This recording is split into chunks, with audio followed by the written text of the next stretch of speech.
안녕하십니까. 기출이 곧 예상이다. 아름수입니다. 오늘은 수목관리학, 농약학에 대해서 살펴보도록 하겠습니다.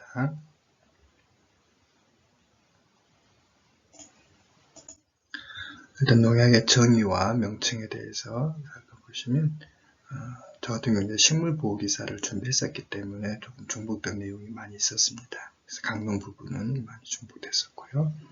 특히 이런 정의 문제는 주관, 기관, 그리고 그 행정규칙이라든지 이런 부분을 누가 공표를 하느냐, 그래서 그런 부분만 조심히 살펴보시면 될 것 같고, 농약의 범위가 우리가 생물농약, 그리고 우리가 흔히 말하는 농약이 화학농약에 해당되는 부분이죠. 이 부분, 그리고 목적에 따른 분류, 또 명칭은 우리가 농약 표지에 나와 있는 품목명은 영문의 일반명을 한글로 표현하는 부분, 그리고 나서 제약, 이렇게 항상 표시가 된다는 거 기억해 주시면 될 것 같습니다. 실제 사실 이거는 관련 법령으로 뒤로 뺄까 고민했었는데 앞부분에 출제가 됐어서 그냥 참고로 보시면 될 것 같고요. 이런 식으로 농약 범주에 속하지 않는 거, 일반적인 이런 천적도 다 농약 범주에 속한다는 거, 품목과 여기 나와 있네요. 바로 영문명을 이렇게 한글로 표현하고 뒤에 이렇게 제역, 이게 바로 품목명입니다.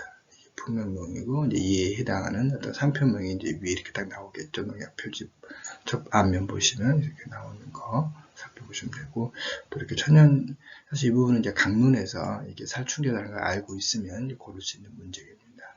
그래서 이런 부분 보시고, 포장 표시에는 아까 말씀드린 대로 기본적으로 상표, 품목이 조금 전에 말씀드린 그 부분입니다. 그래서 이건 품목이 동일하더라도 상표는 각 회사마다 다르겠죠. 그래서 그런 부분. 그리고 살충제는 작용 기자의 숫자로 나중에 강론에서도 나올 겁니다. 살균제는 가나다, 제초제는 H형 이런 식으로 나온다는 거.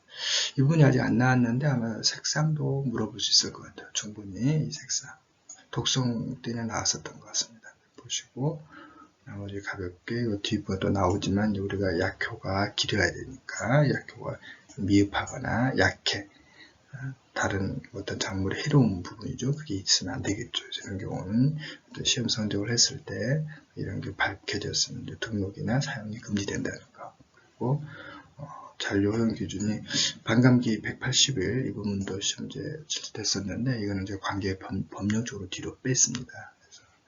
그리고 나머지 뒤에도 나올 거고 재등록은 10년마다 한다. 이런 분들은 사실은 내기 쉽죠. 그래서 포장지에 반드시 들어가 있어야 되는 거 아닌 거. 그리고 우리가 품목을 등록권자는 이런 게 장관이냐 아니면 진행청장이냐 이런 식으로, 혹은 이제 다른 또 기관이 다른 문제도 있을 수 있고, 제형 같은 경우는 잘 아셔야 됩니다. 제가 아주 간략하게만 요약해놨는데 사실 세부적으로 좀 참고로, 이거 이름 조심하십시오. 이거는 고체입니다. 액체 아닙니다. 수화제, 입상 수화제, 입상 수용제는 여기서부터 액체고요.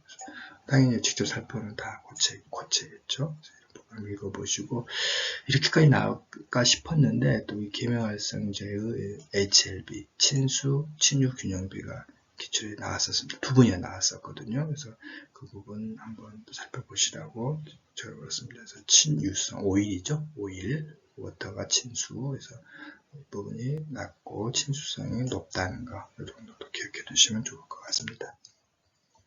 그래서 이 분산성이라고 되어 있지만 결국 액제에 대한 설명을 한 겁니다. 그래서 이렇게 제형별로 기억을 해 두셔도, 여기 좀 오일 한번 나왔었고요. 그래서 이 HLB에 대해서 이온성 계멸성제를 범위는 조금 구간에 따라 다를 수 있으니까 넓기도 하고 이렇게 맞는 걸지 물어봤으니까 보시면 되고, 그리고 계면활성제는 뒷분 한번 더 나오겠지만 일반적으로 이렇게 보조제의 역할을 물어본 겁니다. 농약이 잘 흡수되게끔 하기 위한 거죠. 적적하고 작게 해줘야 됩니다. 당연히 표면장애가 낮춰야 되고 이런 것들은 잘 기본적으로 이렇게 또 나올 것 같습니다. 이렇게 계면활성제 뿐만이 아니라 보조제 일반적인 역할이니까요.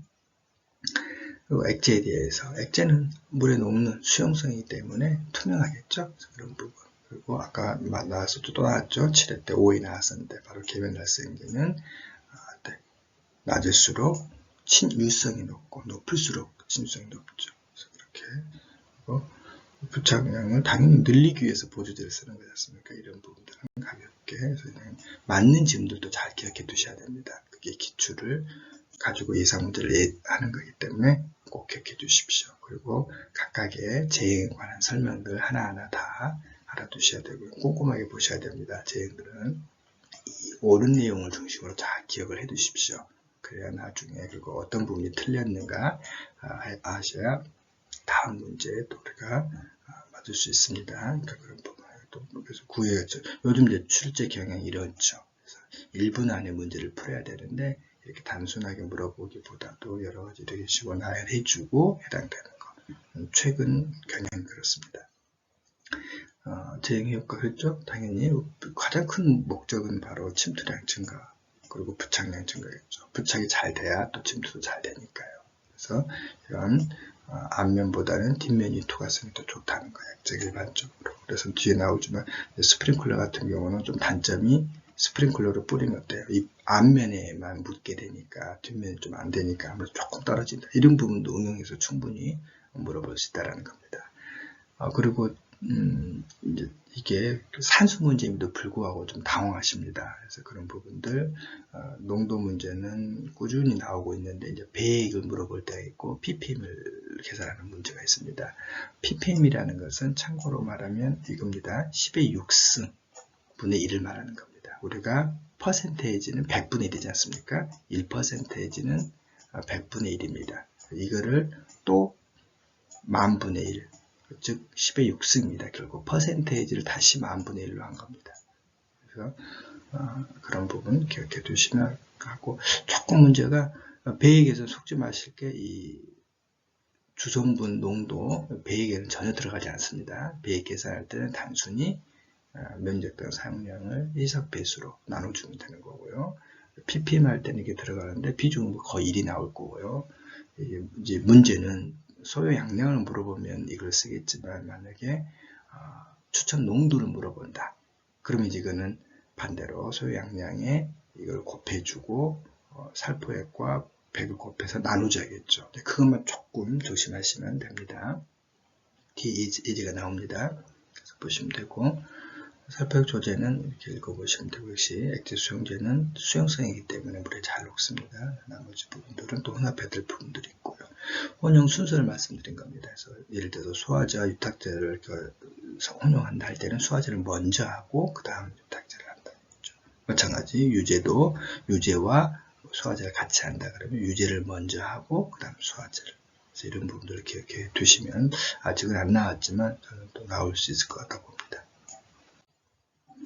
그래서 이 문제 같은 경우는 단순한 간단한 문제죠. 왜냐하면 이렇게 해석하지 않고 원액을 그대로 주입한다고 그랬습니다. 첫 번째는 5리터를 20cm, 그러니까 당연히 20m 필요하니까 당연히 4개죠. 4개는 금방 나올 거고요. 이제 문제는 이거 값인데 아까 말씀드렸듯이 원액 그대로 이용하기 때문에 그대로 이용하니까 계산해 줄 필요가 없죠. 그대로 1.8%입니다.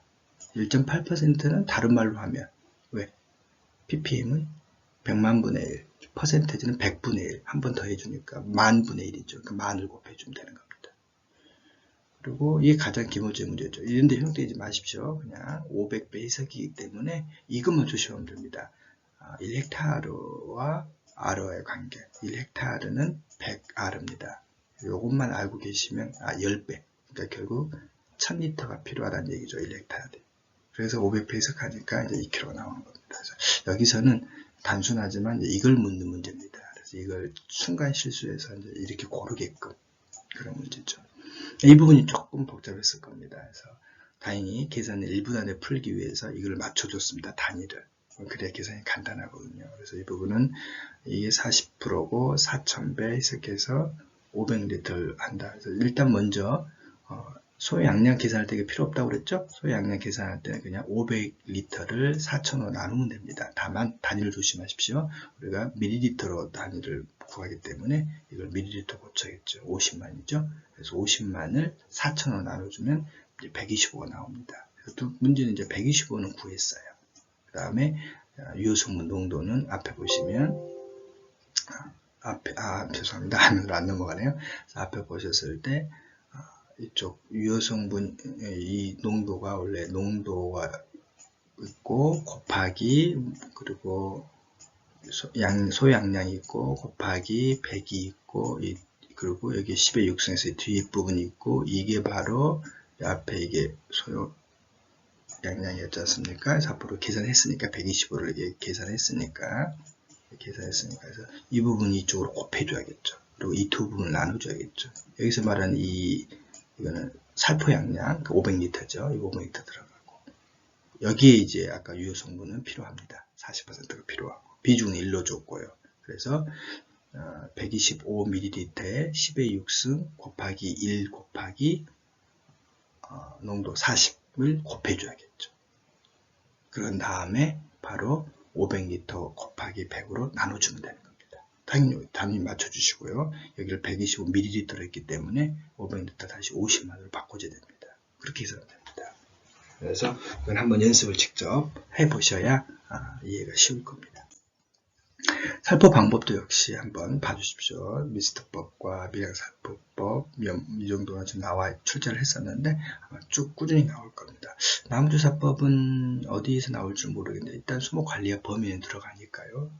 일단 수술에도 들어갈 수도 있고 그래서 참고로 대표적인 솔리복 발효와 소나무 재선충 정리를 했습니다. 그래서 약간 미세한 차이는 있지만 이런 3.1도 이거 그 해마다 좀씩 이 규정을 발표하고 바뀔 수 있기 때문에 그 해 발표한 내용도 내년 시험이니까 저희가 올 연말이나 이렇게 내년 24년 계획이 발표할 때 꼼꼼히 한번 보셔야 될 것 같습니다. 아까 스프링클러 말씀드렸죠. 원래 부차 입의 뒷면에 더 농약은 잘 들어가는데 조금 아쉬운 부분이 있다는 것도 충분히 물어볼 수 있는 문제고 읽어보시고 이런 표면 처리법도 좋은 거 있으니까 또 충분히 물어보지 않을까 싶어요. 약해는 이제 불리한 상황인데 원인은 이런 이유가 있을 수 있고 특히 이제 이런 부분도 2차 약해가 무엇이냐 이런 물어볼 수도 있잖아요. 그러면 토양의 잔류에서 피해가 그래서 이제 반감기가 180일 이내로 우리나라 농약은 대부분 120일 이내라고 그러더라고요. 그래서 걱정할 거 없다고 하시는데 이런 부분이 있어서 그 시험에 통과했기 때문에 가능한 일이죠. 그래서 이런 부분은 약간 도덕적인 문제죠. 당연히 드론이니까 헬기보다는 어때요? 양이 적을 수밖에 없죠. 나머지 부분들을 모르더라도 이 부분들은 할 수 있는 문제. 그래서 이 부분 아까 알고 계셔야 풀 수 있는 문제입니다.